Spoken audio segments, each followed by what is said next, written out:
always displaying an almost desperate need to show off pretty objects and to connect people with each other. Spokane Art Museum curator Beth Sellers grew accustomed to receiving postcards announcing that West would arrive the next day on the bus from Republic. On these occasions, West never got a driver's license. He never learned to drive. On these occasions, Weir never forgot to bring her a small fossil as a gift.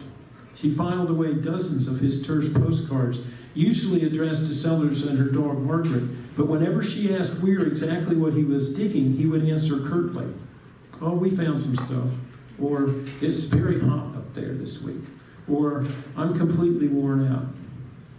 And that was about it.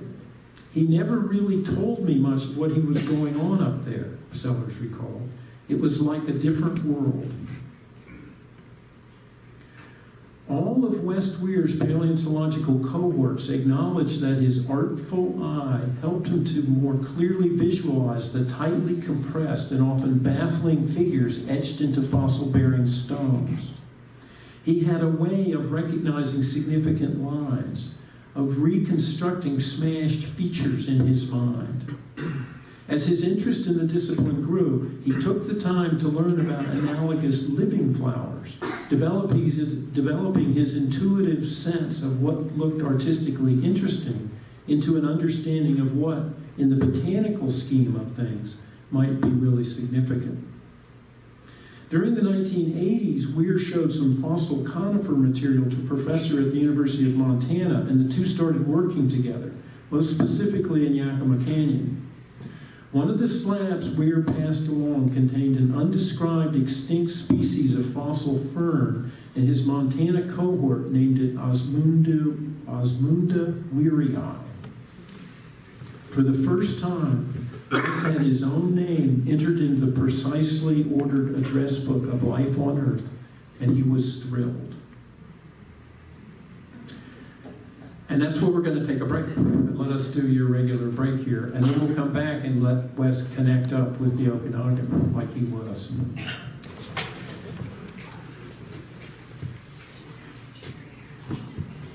The Okanagan Highlands, which fan upward from north-central Washington state far into British Columbia, span an equally great arc of geologic time.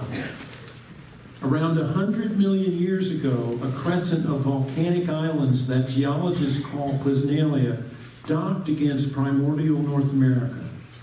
During its initial contact, this terrain overrode the continental basement rock in a long slide that raised the elevation of the land between the Rockies and the Cascades several thousand feet above its present level. In effect, Quesnelia's overthrust thickened a portion of the Earth's crust. It is a tenet of geology that such disproportions tend to even out over time.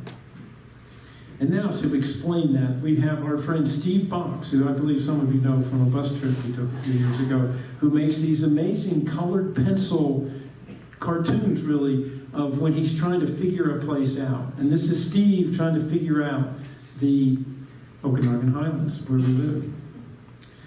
By the turn of the Eocene epoch, a fault beneath the margin of Quesnelia's collision extended to the Earth's mantle. From that molten source, a batholith of magma filled the empty space, creating pressure and fractures within both the basement rock and the overthrust terrain. The magma funneled up through the cracks in a pulsating series of events known as the Sandpoil Volcanics, which left igneous flows puddled over the tops of the Quesnelia formations. Further batholithic forces fractured both the new and old horizons into a series of tangled uplifts. As the pressure abated, the Earth's crust was stretched and thinned. The more brittle upper crust that cracked into fault blocks that slipped and slid against each other like books slumping against a loosely packed shelf. And here's Steve Box doing his little loosely packed bookshelf at the library. Depressions between the angled bookends filled with fresh water to form substantial lakes. So that's hard to get your mind around, but the lakes that form places like Stonerose, this is them, and this is the image. This is the comparison. The timing of these Sampoil volcanics, a bit more than 50 million years ago, coincided with a warm, mild Eocene climate. After the geologic activity settled down, the conditions gave rise to a temperate upland forest around the edge of one lake that touched the site of the modern town of Republic. Similar forests surrounding similar lakes arose within the thickened edges of overthrust islands that extended north and west through the Okanagan all the way north to present-day Smithers, British Columbia. These Eocene forests and lakes supported roses and witch hazel, palm beetles and salmon, songbirds and crawdads. Species lived, died, and sank to the bottoms of the scattered high lakes for thousands of years. Light volcanic ashfall and seasonal flood events introduced sediments that covered the detritus with just the right delicate velocity to preserve leaf surfaces, flower buds, spider bodies, and the traces of horsefly wings. Over longer spans of time, the weight of these sediment layers pressed the organic images into fossils of exquisite detail, each one a bright shard from the distant past, waiting to be revealed.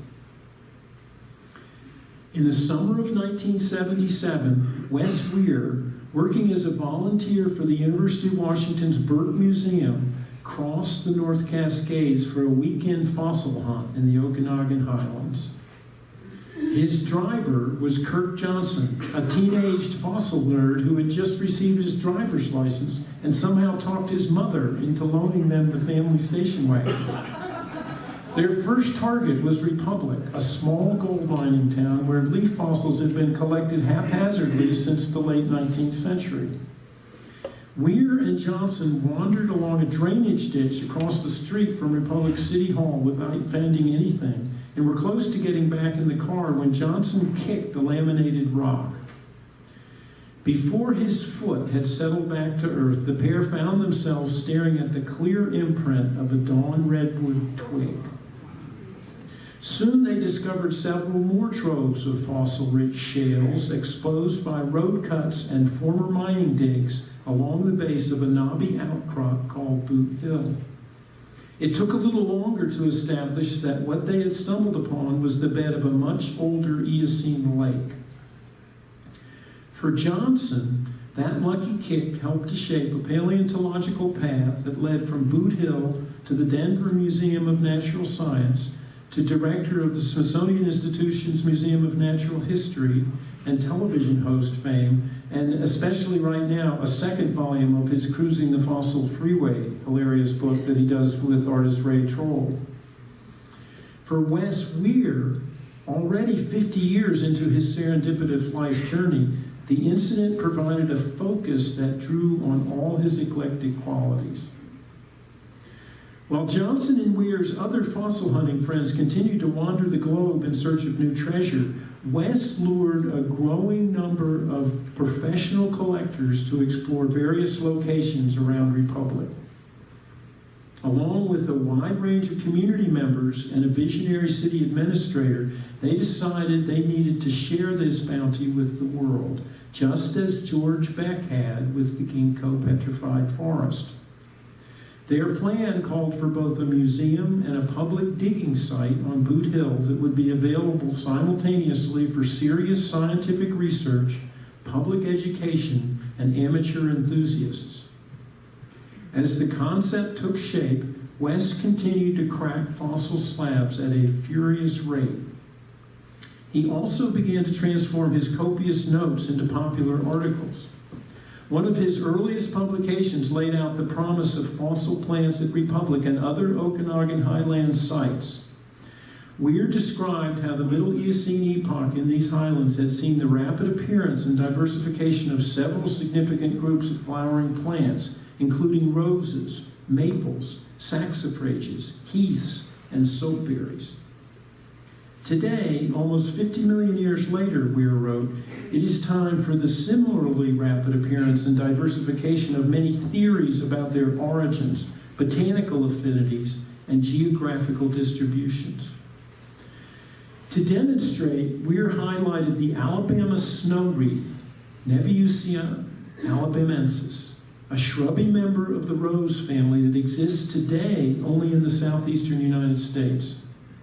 He noted that a pair of closely related genera grow exclusively in China and Japan, and that recently a new species of Neviusia had been described from California's Mount Shasta.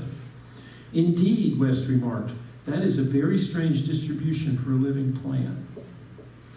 His publication announced that a fossil species of the same snow-wreath genus had been unearthed both at Republic and at a sister Eocene quarry across the border near Princeton, British Columbia. Obviously, untangling Neviusia's long-term life history would not be a simple task, but just as obviously, the Okanagan Highlands held information about it that was both important and intriguing. Fossils from the vicinity of Republic provide an important window to the Eocene flora and fauna of the Pacific Northwest, West wrote. Paleobotanists have already recognized 210 species from these beds. Many of these fossil plants have been found only at Republic and are known only from 1 or 2 specimens. Moreover, new species new both to Republic flora and to science are still being discovered. Weir began sharing some of his Republic finds with Jack Wolf, a U.S. Geological Survey paleobotanist based in Denver, who is investigating what leaf patterns and forest diversity might have to say about the larger Eocene climate. In 1980,